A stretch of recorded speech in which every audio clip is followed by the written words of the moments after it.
తదుపరి ధనుస్సు రాశి. ధనుస్సు రాశి వారికి ఈ వారం చాలా వరకు అనుకూలంగా ఉంది. మంచి అవకాశాలు కలిసి వస్తాయి. షష్టమాధిపతి లాభాధిపతి అయిన శుక్రుడు దశమ స్థానంలో ఉన్నారు. రాశ్యాధిపతి చతుర్థాధిపతి అయిన గురువు అష్టమంలో ఉన్నారు. ఇద్దరు బలంగా ఉన్నారు. శత్రువులు కూడా మిత్రులుగా మారే అవకాశం. అదేవిధంగా ప్రభుత్వ రంగంలో చిన్న చిన్న ఇబ్బందులు ఏవైతే ఉన్నాయో అవి సమస్యమై ఒక ప్రశాంతమైన వాతావరణం అనేది ఏర్పడుతుంది. వీరికి అర్ధాష్టమి నడుస్తుంది. మనసు పరిపరిగా ఉంటుంది. గోచారీత్యా తృతీయ స్థానంలో రాహు ఉన్నారు. ఏదైనా ఒక కార్యక్రమం తలపెట్టేటప్పుడు ఆలోచించుకుని ముందుకు వెళ్ళాలి. మనసు స్థిమితంగా ఉండదు. కానీ పేరు ప్రఖ్యాతలకు ఎటువంటి ఇబ్బంది ఉండదు. మీరు ఏదైతే ప్రయత్నాలు చేస్తున్నారో పై అధికారుల మన్నన లభించడం, వారి అనుగ్రహం లభించడం, ఒక ప్రమోషన్ కావచ్చు, ట్రాన్స్ఫర్ కానీ ఇంక్రిమెంట్ కానీ లభించే అవకాశాలు గోచరిస్తుంది. అది ప్రైవేట్ సంస్థలు కావచ్చు, ప్రభుత్వ రంగంలో కావచ్చు. సాఫ్ట్వేర్ రంగంలో ఉన్న వారికి, రియల్ ఎస్టేట్ రంగంలో ఉన్న వారికి మంచి కాలం కలిసి వచ్చే విధంగా గ్రహతులు గోచరిస్తుంది. ఏదైతే ఎప్పటి నుంచో ఒక పని అనుకుంటారు అది వెనక్కి వెళ్తుంది, ఇది అర్ధాష్టమి నడుస్తుంది, మనకి ఇలాగే ఉంటుందా అనుకుంటారు.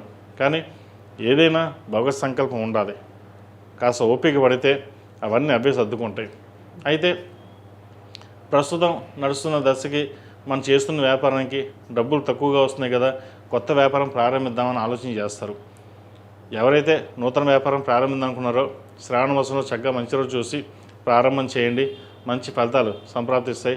అదేవిధంగా ధనం చేతికి అందుకు రావడం, వచ్చిన ధనాన్ని సేవింగ్స్ రూపేణ ముందుకు వెళ్ళడం అనేది చేస్తారు. సంతాన సంబంధించిన విషయవహారాలు, సంతాన విద్యా సంబంధించిన విషయవహారాలు సానుకూలంగా ఉంది. నూతన వ్యాపార ప్రారంభాలు కలిసి వస్తాయి. విదేశీ సంబంధించిన విషయవహారాలు ఏవైతే ఉన్నాయో కాంట్రాక్ట్లు కావచ్చు, లీజులు కావచ్చు, ఏదైనా సరే మంజూరు అయ్యే అవకాశం గోచరిస్తుంది. విదేశాలకు వెళ్ళాలనుకునే ప్రయత్నాలు చక్కగా కలిసి వస్తుంది. విదేశాల్లో ఉన్న వారికి గ్రీన్ కార్డు ప్రయత్నాలు ఏవైతే చేస్తున్నారో అది ఈ వారం సఫలీకృతం అవుతుంది. మంచి శుభవార్తను వినగలుగుతారు. అదేవిధంగా వివాహ సంబంధించిన విషయవహారాలు ఒక కొలిక్కి రావడం, సంబంధం కుదిరే అవకాశం గోచరిస్తుంది. వచ్చిన సంబంధాన్ని చేజారిపోకుండా జాగ్రత్తగా ఉండడం అనేది చెప్పదగిన సూచన.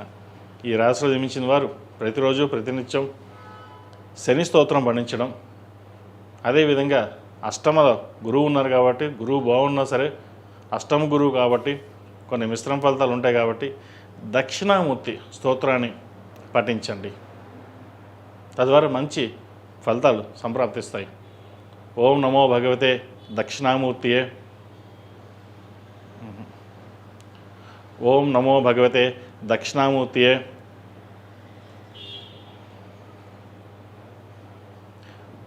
ఓం నమో భగవతే దక్షిణామూర్తియే. మహ్యం మేధాం ప్రజ్ఞాం ప్రయచ స్వాహ. ఈ మంత్రాన్ని చక్కగా ప్రతిరోజు 11 సార్లు కానీ, 21 సార్లు కానీ, 108 సార్లు కానీ చక్కగా ఈ మంత్రాన్ని పఠించండి. ఓం నమో భగవతే దక్షిణామూర్తయే. మహ్యం మేధాం ప్రజ్ఞాం ప్రయచ స్వాహ. ఇది ప్రతిరోజు పఠించడం వల్ల దక్షిణామూర్తి అనుగ్రహం లభిస్తుంది.